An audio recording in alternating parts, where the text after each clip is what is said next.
స్త్రీలు రావడం చాలా కీలకమైంది. ఎందుకంటే స్త్రీలకు అన్యాయం జరిగింది. అక్కడ పురుషులను చంపి స్త్రీలను వైధవ్యం వచ్చే దిశగా వాళ్ళు చేసినటువంటి చర్యకు ప్రతీకారంగా స్త్రీలే వచ్చి ఈరోజు సమాధానం చెప్తున్నారు. కాబట్టి ఇదంతా కూడా ఒక సైకలాజికల్ వార్ఫేర్ మనం కూడా ఆడుతున్నాం వాళ్ళ మీద. కాబట్టి చాలా స్పష్టంగా వాళ్ళిద్దరు చెప్పినటువంటి స్టేట్మెంట్స్ అన్ని కూడాను క్యాలిబరేటెడ్ గా ప్రొఫెషనల్ గా చెప్పి వెళ్ళిపోయారు. గతంలో మనం పాలకోట స్ట్రైక్ చేసినప్పుడు ఏవో కాకులను కొమ్మలను కొట్టి వెళ్ళారు వీళ్ళు, అంతకుమించి ఏం చేయలేదు అని ఒక పాకిస్తాన్ ఒక నెరేటివ్ తీసుకొచ్చింది. ఈసారి విజువల్స్ తో సహా 9 ప్రాంతాల్లో విజువల్స్ తో సహా చూపించారు. అంతేకాదు కొన్ని ప్రాంతాల్లో మనకు ఫర్ ఇన్స్టెన్స్ మురుడికి కావచ్చు, ఎల్ఈటి హెడ్ క్వార్టర్స్ లో, అలాగే బహావల్పూర్ లో ఉన్నటువంటి జైషే మహమ్మద్ హెడ్ క్వార్టర్స్ కావచ్చు, ఒకటే సైట్ మీద మల్టిపుల్ బాంబులు వేశారు. 4 బాంబులు వేశారు. వాటి మీద ప్రతి బాంబు పడుతున్నది కూడా వాళ్ళు చూపించారు, వీడియోస్ చూపించారు. అంటే బాంబు పడడమే. మనకు బాలకోట్లో ఏం జరిగిందో మనకి ఏం విజువల్స్ రాలేదు, మనకి ఏం ఎవిడెన్స్, మనకు అట్లీస్ట్ ఆడియో విజువల్ ఎవిడెన్స్ మన దగ్గర ఏమీ లేదు. ఏదో శాటిలైట్ ఇమేజ్ లో కన్నం బడి లోపలికి వెళ్ళింది అని చెప్పారు. కన్నాన్ని వాళ్ళు పూర్తి చేశారు, మనకు తర్వాత తెలియలేదు కాబట్టి అర్థం చేసుకోలేకపోయాం. కానీ ఇప్పుడు అలాగా ప్రతి స్ట్రైక్ ని కూడా స్టాటిస్టిక్స్ తో సహా దాన్ని ఎందుకు ఎన్నుకున్నాం, అక్కడ ఇందాక నువ్వు చెప్పిన డీటెయిల్స్ అన్ని ఏవైతే ఉన్నాయో,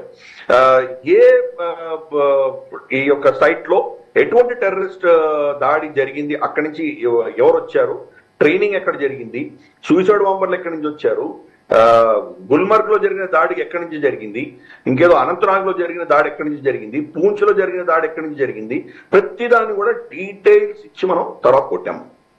ప్లస్ ఈసారి కూడా గతసారి లాగానే స్టేట్మెంట్ ఏమి ఇచ్చామంటే, మనము నాన్ ఎస్కలేటరీ యాక్షన్ తీసుకున్నామని చెప్పాం. అంటే మేము తీసుకున్న యాక్షన్ తర్వాత మేము దీన్ని మళ్ళీ ముందరకు తీసుకువెళ్ళడానికి మేము నిర్ణయించుకోలేదు, కాబట్టి దీన్ని ఇక్కడ వదిలేయాలని మేము అనుకుంటున్నాము అని చెప్పి వ్యోమకేష్ సింగ్ ఆవిడ చెప్పినటువంటి వింగ్ కమాండర్ చెప్పినటువంటి స్టేట్మెంట్ లో, కానీ మాకు చర్యలు చేసినా కానీ దాన్ని తిప్పికొట్టడానికి మేము రెడీగా ఉన్నామని స్టేట్మెంట్ కూడా ఇచ్చాం మనం.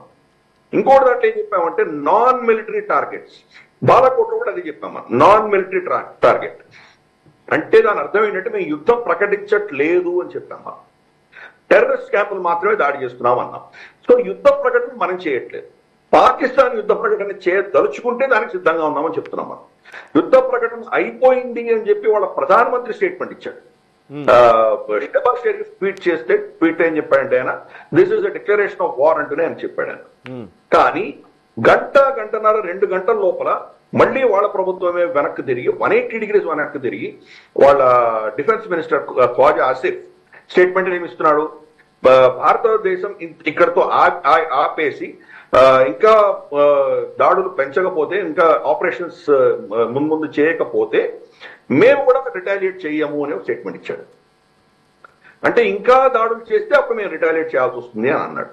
అంటే ఈ 2-3 గంటల్లో ఏం జరిగిందో మనం అర్థం చేసుకోవచ్చు. మనం అటాక్ చేసిన ఇమ్మీడియట్ గా అజిత్ దోవల్ గారు మార్కో రూబియో గారితో మాట్లాడటము, అలాగే మనకు Saudi Arabia, UAE, Russia, France ఇటువంటి దేశాలన్నింటిలో కూడా మనం ఫోన్లు చేసి స్పెసిఫిక్ గా వాళ్ళతో మాట్లాడి చెప్పడం. అంతే, అన్నిటికంటే కీలకమైనది ఈవెన్ చైనాను కూడా మనం బ్రీఫ్ చేశాం. మనం చైనాను కూడా, పాకిస్తాన్ సమర్థనంగా ఉన్నటువంటి చైనా కూడా మనం బ్రీఫ్ చేశాం. చైనా ఇచ్చిన స్టేట్మెంట్ కూడా చూస్తే మనము దిస్ ఇస్ రిగ్రెటబుల్ అన్న పదం వాడారు వాడు. రిగ్రెటబుల్ అంటే జరగకుండా ఉండవలసింది అన్నారు. వాడు ఇంకేమని ఉండొచ్చు, this is unlawful, illegal, or this is violation of international law, లేకపోతే దిస్ ఇస్ అగ్రెషన్, ఇటువంటి పదాలు వాడుండొచ్చు వాళ్ళు. ఇది ఏమి వాడలేదు, దిస్ ఇస్ రిగ్రెటబుల్ అన్నారు వాడు. However, we urge both the parties to sit on negotiation and మీరా పదాలని చెప్పారు, యుద్ధం తగ్గించే దిశగా మేము ప్రయత్నం చేయండి అంటూ వాళ్ళు ఏదో స్టేట్మెంట్ ఇచ్చారు. డొనాల్డ్ ట్రంప్ అడిగితే ఆయన ఏం చెప్పారు, ఇట్స్ అ షేమ్ అండ్ ఇది జరగడం అన్నది మంచి బాగులేదు అది, కానీ ఇది తొందరగా తగ్గిపోతే బాగుంటుంది అనే దిశగా ఆయన మాట్లాడారు. ఇంకా ఏం చెప్పారు ఆయన, ఇది జరుగుతుందని మాకు ముందరే తెలుసు అని కూడా చెప్పాడు ఆయన. అంటే తెలుసు కానీ మేము నివారించట్లేదు భారతదేశాన్ని చెప్పాడు. తొందరగా తగ్గిపోతే బాగుంటుంది అన్నాడు. తగ్గిపోవాలి, ఇక్కడ ఆపాలి, నేను ఆయన కమాండ్ ఏమి ఇవ్వలేదు. తొందరగా తగ్గిపోతే బాగుంటుంది అన్నాడు ఆయన. సో నార్మల్ రొటీన్ స్టేట్మెంట్, వాళ్ళలో వాళ్ళు కొట్టుకొని చేస్తారు, మాకు దాంతో సంబంధం లేదు అన్న దిశగానే ఈవెన్ డొనాల్డ్ ట్రంప్ కూడా మాట్లాడారు.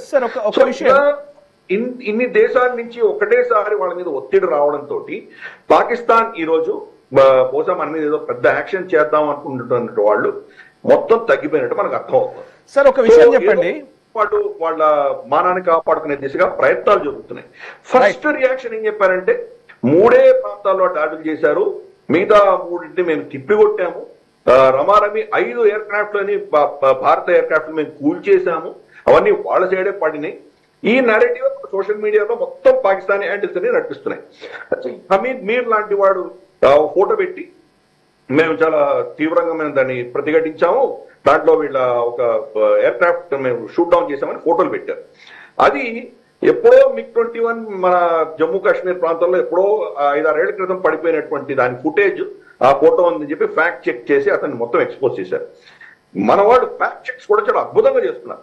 వాడు పెట్టిన ప్రతి విజువల్ కూడా దానికంటే ముందర ఎప్పుడు ఆ విజువల్ ఉందో అవన్నీ చూపించి వాళ్ళని కంప్లీట్ గా ఎక్స్పోజ్ చేస్తున్నారు. పడిపోయింది, శ్రీనగర్ లో ఏదో ఒక ఎయిర్ క్రాఫ్ట్ కాల్ చేసామని చూపించారు, అది కూడా ఎప్పుడో పాత విజువల్ తీసుకొచ్చారు. ఎక్కడ కూడా నిలవకుండా మనం టార్గెట్ చేస్తున్నాం. ఎవిడెన్స్ గతంలో ఇవ్వలేదు, ఈసారి ఫుల్ ఎవిడెన్స్ ఇచ్చాం. 2, వాళ్ళు చేసిన ఫేక్ నేరేటివ్స్ అన్ని ఫ్యాక్ట్ చెక్ చేసి వాళ్ళని ఎక్స్పోజ్ చేస్తున్నాం. కాబట్టి పాకిస్తాన్ ఎక్కడ తల దాచుకోలేనటువంటి పరిస్థితి మనం చేయగలిగాం. ఒక యుద్ధం చేయడమే కాదు, ఒక స్ట్రైక్ చేయడమే కాదు, స్ట్రైక్ ని మనం ప్రూఫ్ తో ఆధారాలతోటి ప్రొఫెషనల్ గా వాళ్ళని కంప్లీట్ గా ఎక్స్పోజ్ చేసి వాళ్ళకి ఎక్కడా కూడా మొహం చాటేసి తప్పించుకోలేనటువంటి పరిస్థితిలో మనం తీసుకొచ్చి వదిలిపెట్టాం వాళ్ళని. ఇప్పుడు ఏం యాక్షన్ చేస్తావో చెయ్యి అని చెప్పి వాళ్ళకి మనం కఠినంగా చెప్పాం మనం. అందుకని వాళ్ళు ఏం చేయాలో అర్థం కాక వాళ్ళు కూడా ఇప్పుడు సెక్యూరిటీ మీటింగ్ జరుగుతోంది పాకిస్తాన్ లో.